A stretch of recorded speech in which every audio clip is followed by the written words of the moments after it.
Hello, everyone, and welcome back to English in Fluency, the place where we break down real English so you can build up your real fluency.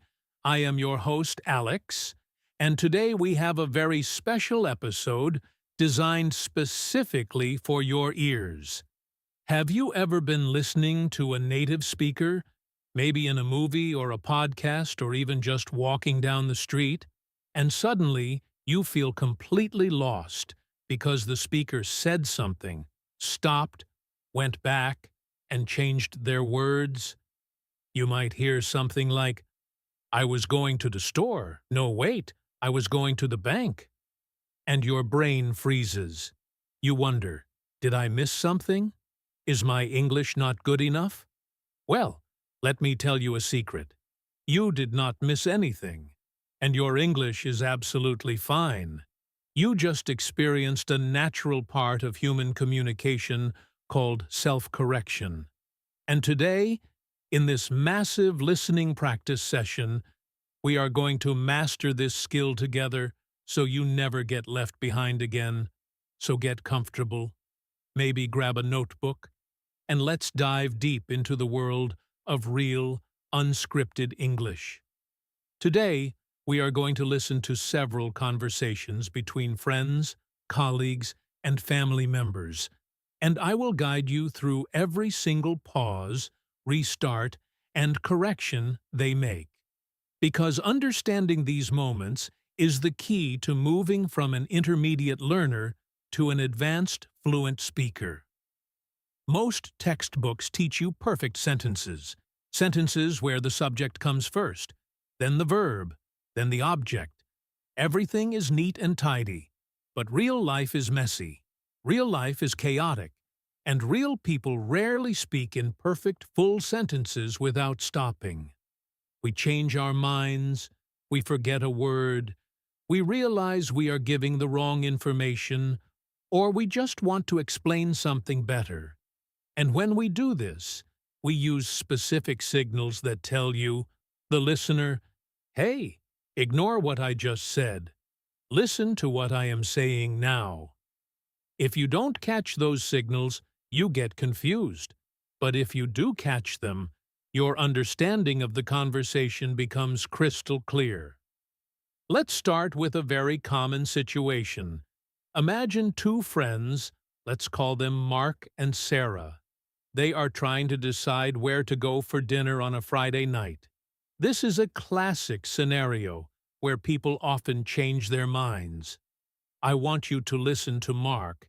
He is going to suggest a restaurant, but then he is going to correct himself. Listen carefully for the moment he changes direction. Mark says, "I was thinking we could go to that Italian place on Main Street. You know, the one with the red sign? Actually, no. Sorry. I mean the one with the green sign. It's called Luigi's." Okay, let's pause right there. Did you hear the correction? Mark started by saying the restaurant with the red sign, but then he stopped. He used the phrase, "actually no," followed by "sorry," and then he corrected the information to the green sign. This is a classic self-correction structure. The speaker gives information, realizes it is wrong, uses a flag word like "actually" or "sorry," and then gives the right information. For you as a listener, your brain needs to do a very specific job here. It needs to delete the information about the red sign and replace it with the green sign. Now, let's listen to Sarah's response. She also makes a little slip-up. Listen for how she fixes it. Sarah replies, "Oh, Luigi's. I love their pizza. Wait. No. I'm thinking of the wrong place. I hate their pizza, but I love their pasta. The one with the red sign is Mario's." Here, Sarah makes a correction about her own feelings and memories. She initially says she loves the pizza, but then she uses the phrase, "wait, no," which is a very common spoken signal for, "Stop, I made a mistake." And she corrects herself to say she hates the pizza, but loves the pasta. This happens so fast in real speech, but today we are slowing it down in our minds. The important thing to remember is that the last piece of information is usually the correct one. When people self-correct, they are effectively editing their sentence in real time, right in front of you. It is like watching a writer type a sentence, see a typo, hit the backspace key, and rewrite it. Except you can hear the backspace sound in their voice through words like I mean, actually, or sorry. Let's try a slightly longer interaction, this time between two co-workers named David and Priya. They are discussing a project deadline, and this context creates a bit more pressure, so the corrections might come faster. David says, "The report is due on Friday." Well, technically it's due Thursday night, but the boss said she wouldn't check it until Monday, so effectively we have until Sunday. No, scratch that. She changed her mind. We definitely need it done by Friday morning. That was a lot of information, with a lot of back and forth. Let's break it down. First, David says Friday. Then he corrects it to Thursday night. But then he adds context that makes Sunday seem possible. But then he uses the phrase scratch that, which is a very strong way of saying, forget everything I just said. And he brings it back to Friday morning. If you stopped listening after the first Friday, you would have the right answer by luck. But if you stopped listening after Sunday, you would be very wrong. This is why listening for self-corrections is crucial. You have to follow the speaker until they finish their thought process. Priya responds to David, and she has her own correction to make regarding who is doing the work. She says, "Okay, so I will do the introduction and the conclusion, and you can do the middle part, or, actually, maybe I should do the middle part since I have the data, and you can do the formatting. Does that sound fair?" Priya starts by assigning the middle part to David, but she uses the word or actually, which signals an alternative is coming. She realizes she has the data, so it makes more sense for her to do the middle part, so she reassigns the tasks.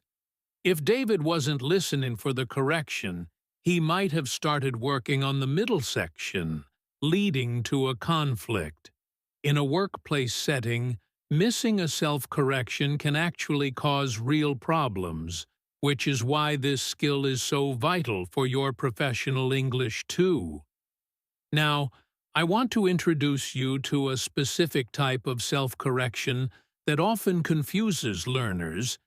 It is when the speaker doesn't just correct a fact, but they correct the tone or the intensity of what they are saying. Let's listen to a couple, Tom and Lisa, discussing a movie they just watched. Tom says, "That movie was really boring. I mean, it wasn't terrible. It was just slow, you know?" Tom starts with a strong negative opinion. Really boring. But then he seems to realize that might be too harsh, so he uses I mean to soften his statement. He corrects the description from really boring to not terrible, just slow. This isn't a correction of a fact like a time or a place. It is a correction of his opinion. He is refining his thought. When you hear I mean, it often signals that the speaker is about to explain themselves better or adjust their previous words to be more accurate. Lisa replies, "Yeah, I get it. I actually fell asleep for 10 minutes. Well, not actually asleep, but I closed my eyes. No, I mean, I was just resting them." Here, Lisa is correcting the impression she gives. She admits to falling asleep, but then she gets embarrassed or worried that it sounds rude. So she corrects it to resting them. This is a very human moment. People often correct themselves because they are worried about how they sound to others. They want to be polite, they want to be accurate, or they don't want to offend anyone. As a listener, you need to tune into these social corrections just as much as factual ones. They tell you a lot about the speaker's true feelings and the relationship between the speakers. Let's move on to a longer story, a narrative that includes several characters and plenty of natural speech errors. Imagine a woman named Elena is telling her friend Jake about a trip she took last summer. As you listen to this paragraph, try to catch every time she stops or changes her direction. Elena begins, "So, we arrived at the airport around 3 in the morning. No, it was 2, I think. Anyway, it was really early, and we were exhausted. We went to the check-in counter, and I couldn't find my passport. I panicked. I thought I left it at home, but then I remembered I put it in my backpack. No, wait, it was in my jacket pocket the whole time. So we got on the plane, and there was this guy sitting next to us. He was wearing a huge hat. I mean, not huge, but like a cowboy hat, which was weird for a flight. He fell asleep immediately and started snoring, like really loudly. Well, not loudly, more like a purr, but it was constant." In that short story, Elena made several corrections. She corrected the time, the location of her passport, the description of the hat, and the description of the snoring. If you were just trying to get the main facts, you might wonder, when did they arrive? Where was the passport? The key is to listen for the delete signal. When she says no, it was 2, you delete 3. When she says no, wait, it was in my jacket pocket, you delete backpack. When she says not huge, but like a cowboy hat, you adjust your mental image. This process of real-time editing in your brain is what we are training today. It is like being a live editor for a news broadcast. Now, let's do a specific practice segment. I am going to say a sentence with a self-correction, and then I will pause to give you time to process what the final, correct meaning is. I want you to focus only on the final version of the facts. Here is your first one. I need to buy milk, eggs, and butter. Oh, and bread? No, actually, we have bread, just milk, eggs, and butter. Okay, what does the speaker need to buy? The speaker initially lists 4 items, but then corrects the list to remove the bread. So the final shopping list is milk, eggs, and butter. Did you catch that? The correction happened after bread, canceling it out. Let's try another one. The meeting starts at 9. Sorry, I meant 9:30. Please don't be late. What time does the meeting start? The speaker corrects 9 to 9:30, so the correct time is 9:30. It is very important not to rely on the first thing you hear. In exams and in real life, the first piece of information is often a false start or a mistake that gets corrected immediately. Here is a more complex one. We decided to paint the living room blue. Well, actually, my wife wanted blue, but I wanted green, so we compromised on yellow. What color is the living room going to be? This is a tricky one because there are 2 changes. First, blue is mentioned, then green is mentioned as a counter option. But neither is the final choice. The word compromised signals the final decision, which is yellow. This shows that sometimes a correction isn't just A is wrong, B is right. It can be A was proposed, B was proposed, C was the result. Let's go back to our characters for another dialogue, this time focusing on directions. Getting directions is one of the hardest listening tasks because if you miss a correction, you get lost. Imagine a tourist named Ben asking a local named Clara for directions to the museum. Ben asks, "Excuse me, can you tell me how to get to the City Art Museum?" Clara replies, "Sure. You go down this street. Take a left at the traffic light. No, wait.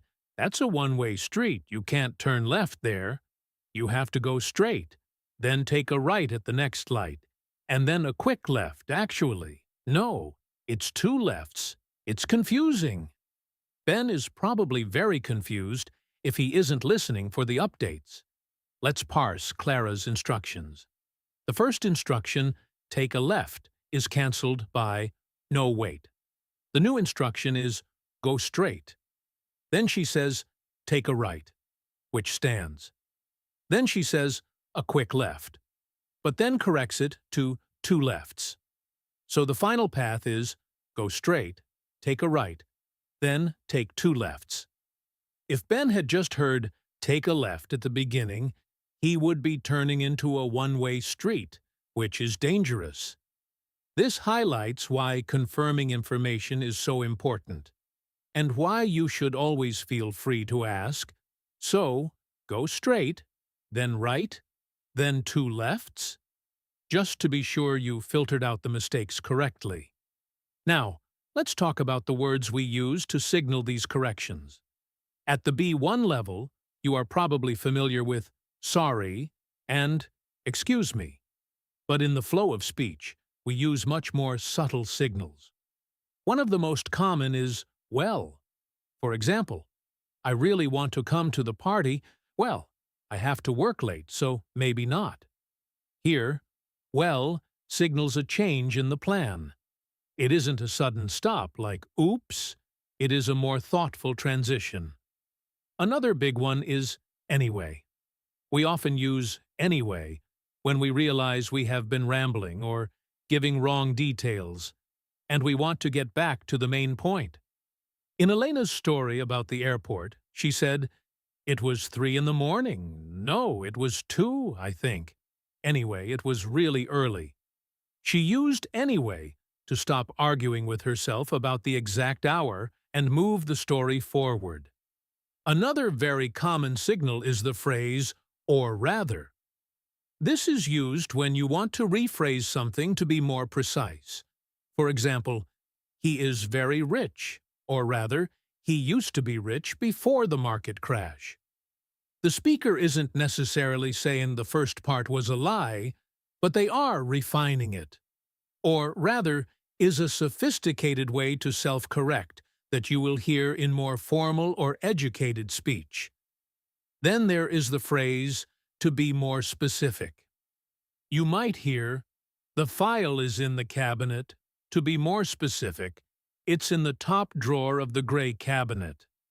This adds detail rather than correcting an error, but it functions similarly for the listener. You get new, better information. Let's listen to a dialogue between two students, Jenny and Rohan, who are planning a study group. Jenny says, "We should meet in the library. I mean, unless it's closed for renovations, then we could try the student union. Or, actually, maybe just my apartment would be easier." Rohan asks, "Okay, so where is the final plan?" Jenny replies, "Let's say my apartment. I mean, if that's okay with everyone, no. Actually, let's stick to the library. I checked, and it is open." This dialogue is a bit frustrating, isn't it? It sounds like many real-life conversations where plans are fluid. Jenny flip-flops between options. She starts with library, suggests student union, suggests apartment, and finally settles back on the library. The phrase, "let's stick to," is a strong signal that a decision has been made. When you hear, "let's stick to," or "let's go with," it usually indicates the final choice after a period of wavering. I want to talk now about the psychological aspect of this. Why do we do this? Why do we speak in such a messy way? It is because speaking is thinking. We don't always have the full script in our heads before we open our mouths. We are formulating our thoughts as the air is leaving our lungs. For you as a learner, realizing this can take a lot of pressure off. You might feel pressure to speak perfectly, to never make a mistake. But native speakers make mistakes all the time. They start sentences they can't finish. They use the wrong word and have to correct it. If they do it, you can do it too. In fact, learning to self-correct is a sign of high fluency. It shows you have the vocabulary to say, "Wait, that's not what I meant," and then say it correctly. Let's practice a slightly different type of correction, which is the false start. This is when a speaker starts a sentence with one grammatical structure and then switches to another halfway through. Listen to this example from a boss named Mr. Henderson talking to his assistant, Kira. He says, "The client, you should call them. I mean, if you have time, tell them we are running late." He starts with the client as the subject, but then he switches to a command structure. You should call them. This is a broken sentence. For a listener, you have to piece together the meaning. The core message is, call the client. Tell them we are late. The broken grammar doesn't stop the communication, but it does require you to focus. Here is another false start from a mother named Grace talking to her son, Leo. She says, "Don't forget your, did you pack your lunch?" She starts with, "Don't forget your," but then she realizes she doesn't know if he has already packed it. So she switches to a question, "Did you pack your lunch?" The sentence, "Don't forget your," is left hanging. It never gets finished. In a listening test, you might see a question like, "What does the mother want to know?" The answer is whether he packed his lunch, not necessarily a reminder to do it. These unfinished sentences are everywhere in English. Let's try a longer listening simulation now. I am going to read you a passage about a man named Oliver, who is describing how to bake a cake. He is not a professional baker, so he makes a lot of mistakes in his explanation. I want you to simply listen and try to write down the correct ingredients he ends up using. Ready? Oliver says, "Okay, so to make this cake, you need 2 cups of flour. Well, maybe 1½ cups if you want it to be lighter, actually. Let's just say 2 cups for safety. Then you need sugar. White sugar is best, but brown sugar works too. No, use white sugar. And 3 eggs, large ones, or medium. No, large eggs are better. And a stick of butter. Half a stick. Sorry, that was a mistake. Definitely a full stick of butter, melted. Oh, and a teaspoon of salt, actually. Skip the salt. I forgot we're using salted butter. So, salted butter, don't add extra salt. Okay, let's review the final list based on Oliver's corrections. Flour? He went back and forth but settled on 2 cups. Sugar? He settled on white sugar. Eggs? Large eggs. Butter? This was tricky. He said half, then corrected to a full stick. And finally, salt? He canceled the extra salt. So your list is 2 cups flour, white sugar, 3 large eggs, 1 full stick of salted butter, and no extra salt. This kind of practice is excellent for training your short-term memory to hold information while waiting for the verification. Moving on, let's consider how intonation helps us with corrections. Usually, when a speaker corrects themselves, their voice changes. They might speak slightly louder on the correction, or they might pause. The word no is often stressed. Listen to this. I said Tuesday. No, Monday. The no acts as a stop sign. The pause after no gives the listener a moment to reset their brain. If you are listening to a very fast speaker and you miss the words, listen for the pause. A sudden silence often indicates a mental reset. A speaker might say, I went to the, actually, I didn't go. The pause, actually, tells you something is changing. Now, let's listen to a conversation between two neighbors, Alice and Bob, about a missing package. This dialogue contains multiple corrections and misunderstandings. Alice says, Bob, did you see a package on my porch? It was supposed to arrive yesterday. Or was it today? I can't remember. Bob replies, I saw a box this morning. Wait, no. That was last week. The recycling box. I haven't seen anything today. Well, except for the mailman. But he didn't leave anything. Or maybe he did. I wasn't looking. Alice says, Oh, that's frustrating.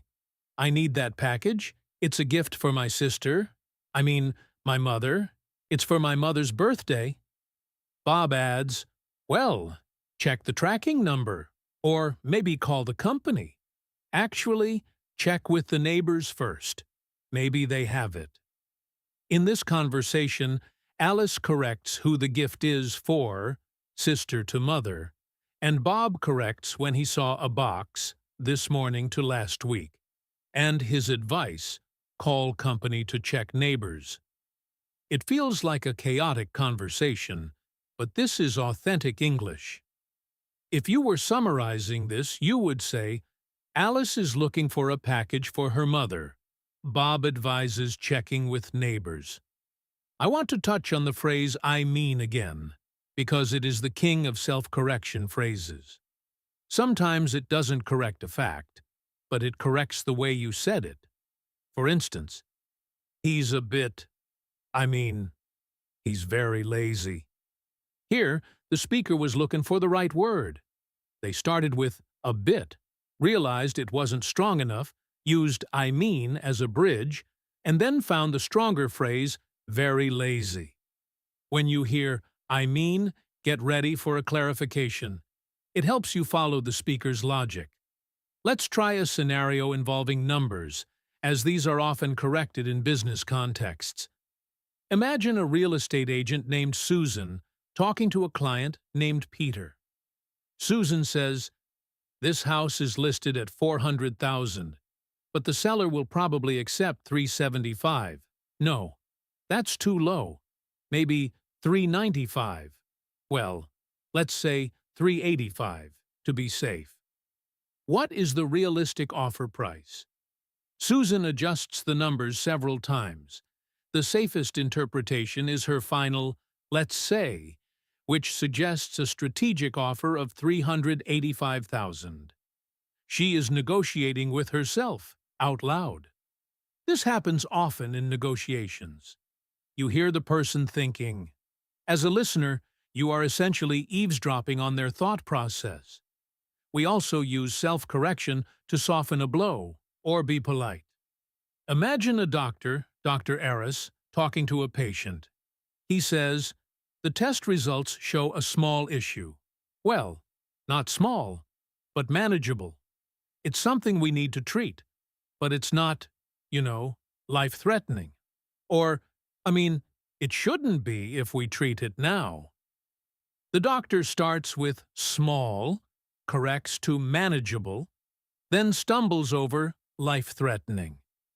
He is correcting his words to make sure he doesn't scare the patient while still being honest. This emotional correction is subtle.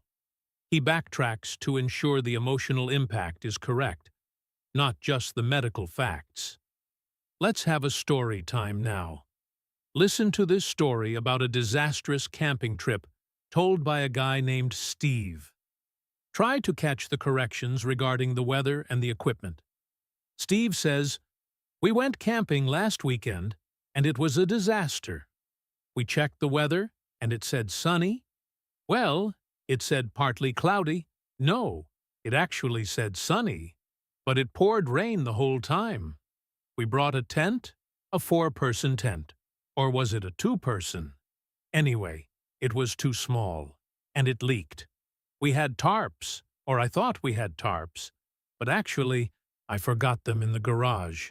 So we spent the night in the car, which was, well, uncomfortable, actually. It was miserable, but we laughed about it later. In this story, the key facts are: the weather forecast was wrong, sunny.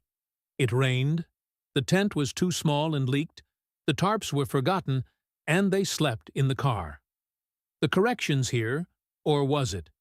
No, it actually said, are mostly Steve trying to remember details accurately. It shows that memory itself is a reconstruction process, and speech reflects that. Now, I want you to practice active listening. I am going to read a paragraph with 5 specific self-corrections. I won't pause to explain them immediately. I want you to just let the flow wash over you, and then I will ask you questions about the final version of the events. Here is the paragraph. Yesterday, I decided to clean the house. I started with the kitchen. No, I started with the living room, then went to the kitchen. I wanted to mop the floor, but the bucket was broken, actually. I just couldn't find it. So I swept instead. Then I made lunch, a sandwich. I ordered pizza because I was too tired to cook. I ate it on the porch, or rather, I wanted to eat on the porch, but it was raining, so I ate inside. It was a productive day. Well, sort of. Okay, question 1. Which room did he clean first? He initially said kitchen, corrected to living room. So, living room. Question 2. Why didn't he mop? He first said the bucket was broken, corrected to couldn't find it. So, couldn't find it. Question 3. What did he eat? He said sandwich, corrected to pizza. Question 4. Where did he eat? He said porch, corrected to inside because of rain. Question 5. Did he feel it was productive? He said productive, then qualified it with sort of, meaning only a little. How did you do? Did you catch the final answers? This ability to ignore the ghost of the first statement is what we are building. The ghost is the echo of the wrong word that lingers in your memory and tries to override the correction. You have to be mentally agile. A great tip for this is to visualize the scene as you listen. If I say, "The cat is on the table," no, on the chair. Visualize the cat jumping from the table to the chair in your mind's eye. Make the correction a visual action. This helps erase the wrong image. Let's look at how children learn this. Children often don't self-correct. They just say the wrong thing and keep going. I eated the cookie. As we grow up, we learn to monitor our speech. We develop an inner editor. When you are learning a new language, your inner editor is working overtime. You are translating, checking grammar, and checking vocabulary all at once. That is why speaking is hard. But listening to self-corrections requires you to understand the editor in the other person. You are listening to the work in progress. Here is a dialogue about a missed appointment. Listen to the excuses. Character A is the boss, Ms. Lang. Character B is the employee, Tom. Ms. Lang asks, "Tom, why were you late?" Tom replies, "My car wouldn't start. Well, it started. But then it made a weird noise, so I turned it off. I let it run for a bit. Then I turned it off. So I had to take the bus, which was late, actually. It wasn't late. I just missed it by a minute." Ms. Lang sighs. Tom is clearly flustered, and his story is full of corrections that make him sound unsure, or perhaps even dishonest. The corrections here add a layer of character. He is editing his excuse in real time. The listener, Ms. Lang, has to decide what to believe.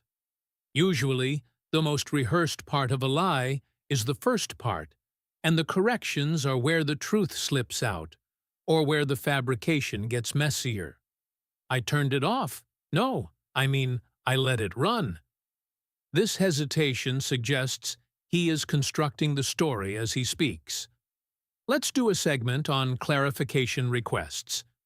Sometimes you, the listener, need to force the correction. If someone speaks too fast or mumbles, you use phrases that prompt them to correct or repeat. Phrases like, "So you mean?" or "If I understand correctly," allow you to check if your mental correction matches their intent.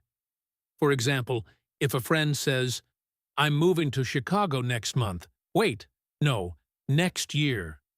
You can jump in with a confirmation request. Okay, so not next month, but next year, right? This interaction shows you were listening closely. It creates a connection. It shows you care about accuracy. Now, let's listen to a monologue about a recipe gone wrong. The speaker is a woman named Julie. "I was trying to make my grandmother's soup. She told me to use carrots, potatoes, and... oh, what was it? Celery. No, it wasn't celery. It was parsnips. Yes, parsnips. So I bought parsnips. Then you boil it for 20 minutes, or until soft, whichever comes first. Wait, that doesn't make sense. Until soft, obviously. Then you add the cream, or milk actually. She used evaporated milk. I used regular milk, and it curdled. Well, not curdled exactly. It got lumpy. I tried to fix it. I added flour, no, cornstarch, and it worked. Sort of. In this monologue, Julie is correcting her memory of the ingredients, celery to parsnips, the cooking logic, and the ingredient she used, flour to cornstarch. The flow of the story depends on these corrections. If you stop listening after celery, you make the wrong soup. If you stop after flour, you use the wrong thickener. Let's practice listening for "never mind." This is a phrase used when the speaker decides the correction isn't worth it, or they want to withdraw the statement entirely. For example, "I wanted to ask you about that file on your desk, actually. Never mind. I found it." The speaker cancels the entire request. The action "ask you" is deleted. This is a vital correction to catch, because if you miss the "never mind," you might go looking for the file or start answering a question that has been canceled. Here is a long, complex sentence full of editing. I want you to try and identify the final subject and the final action. The committee, or rather the subcommittee, well, essentially the group of managers, decided to no. They voted to postpone the project indefinitely, actually, just until next quarter, pending a review.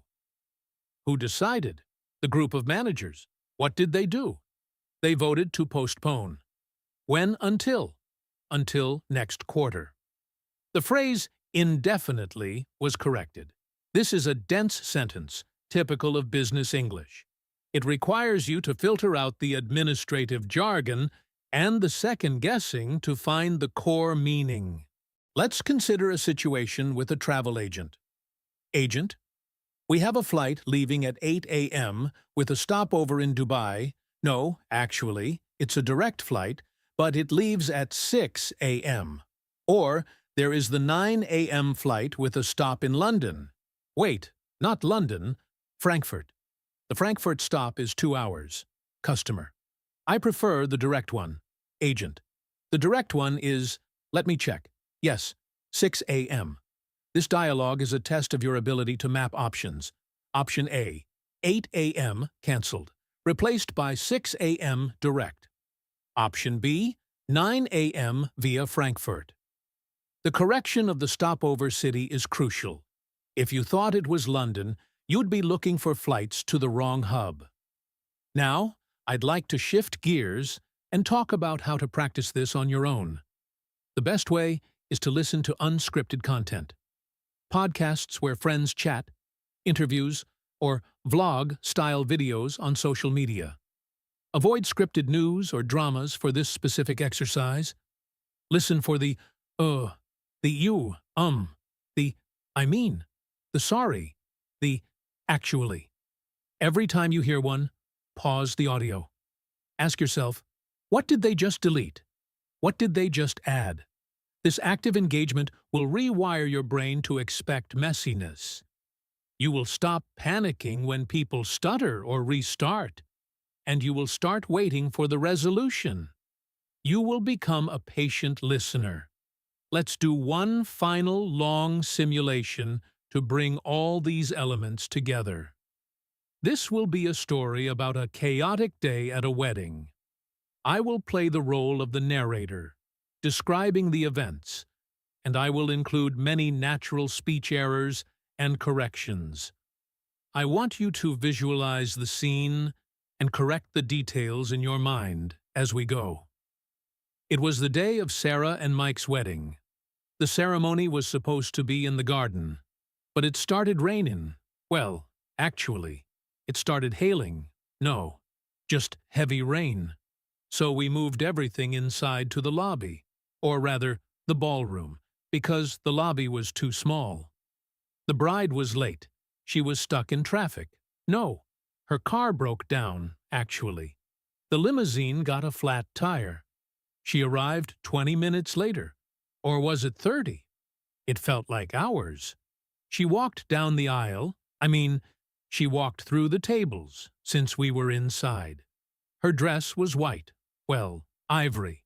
With a long train. No, a short train, because she didn't want to trip. The groom was crying. He was sweating. No, he was emotional. Definitely crying tears of joy. The best man gave a speech. It was 20 minutes long. Wait, no, it felt like 20 minutes, but it was only 5. He told a story about a dog. Or was it a cat? No, it was definitely a dog, a golden retriever named Buster. Then the food came out. We had chicken. No, wait, some people had fish. I had the chicken, which was dry, actually. It was okay, a bit salty.